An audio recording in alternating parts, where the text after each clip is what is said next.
Liz Delia, thank you. Also breaking right now, you're looking live from Ontario, where officials are about to give us an update on an early morning fire at a large warehouse. Let's listen in right now. Smoke conditions currently still in the area, so we advise the residents that if they're experiencing any sensitivities to the smoke, just to be aware of that and stay indoors.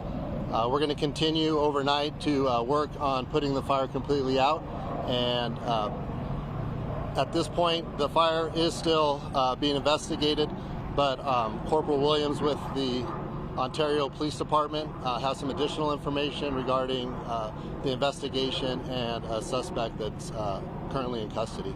I'll turn it over to her at this point. Thank you.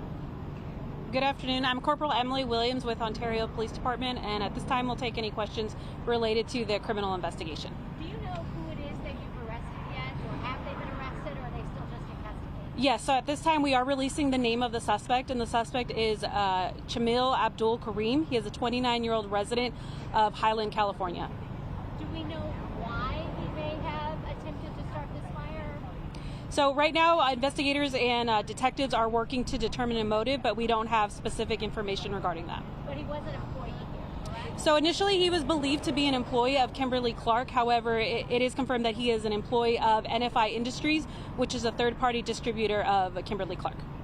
Was he working at the time of the fire? Because he was first reported missing. So initially, yes, he was. There was an employee reported missing. That employee was later found. We did make a connection that that employee that was missing and found was confirmed to be the suspect. So he was at the scene. He was working at the time the fire started. So we don't know if he was on duty working at the time, but we can confirm that he was on scene of the fire at the time that it started, yes. Can you tell us why you went to him, or why you thought this may be arson so quickly? So we had multiple people calling into Ontario Dispatch Ontario Fire with information. We can't get into the specifics of the information, but the information that came in from them led us to believe that it was suspicious in nature and led us to contact the suspect. And that may be something better for the fire department. Is it because in such a large area, it seemed like you would have had multiple fires burning in different places at the same time? Yeah, definitely it was uncharacteristic fire. Just the fire behavior that they were experiencing inside and the rapid spread of that fire for such a large building. To move that quickly, it definitely pushed our firefighters into that defensive operation, and that was one indication that it could possibly be a arson of nature. And what have you arrested the suspect for? So right now he is arrested on multiple felony arson related charges, and he's being held at West Valley Detention Center without bail. What was the role? What was he employed to do? I'm sorry, can you repeat that question? What was he employed to do? What was his job? I don't know his specific job title at NFI Industries. Chief, tell us if there was video surveillance on the inside of the facility before the fire. That's something we're certainly looking into. If there is any video surveillance, witness statements, that will all be part of the investigation. And as information unfolds and develops, if we can release that information, we will at the time. Knowing the investigation is early, but we're hearing that your arson investigators knew quickly that this was deliberately set. Can you share how that came about, that they determined right away this was an arson fire? Yeah, I'd like to bring our PIO, Chief Waddell, in. He could talk a little bit more about this, if possible. Yes, good afternoon. The question on our arson investigators and whether they knew quickly whether it was an arson.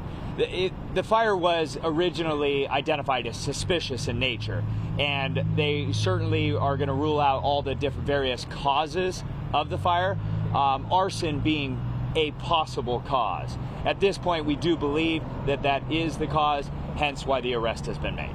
But originally it was determined to be suspicious in nature, based on the reporting parties and all the information that was coming in, and then the dynamic fire behavior and the extreme rapid growth.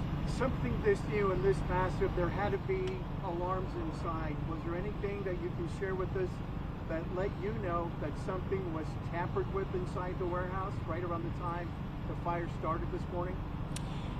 No, we don't have any of that information. What we do know is that the immediate crews, the first arriving crews on scene, are reporting that there was an active fire suppression system or a sprinkler system that was activating. And it was working properly? I can't confirm whether it was working properly or adequately. What we do know is that there was a fire alarm activation. All right, we've been listening to a press conference on that massive 6-alarm fire that happened at the Kimberly-Clark paper goods warehouse in Ontario. They do have a suspect in custody, Camille Abdul Karim, and they are trying to determine his exact role. They at first thought he could have been an employee for Kimberly-Clark, but they understand now that he works for a third-party employer. So we'll have more information as they release it into details of exactly how this fire started and why this person is responsible.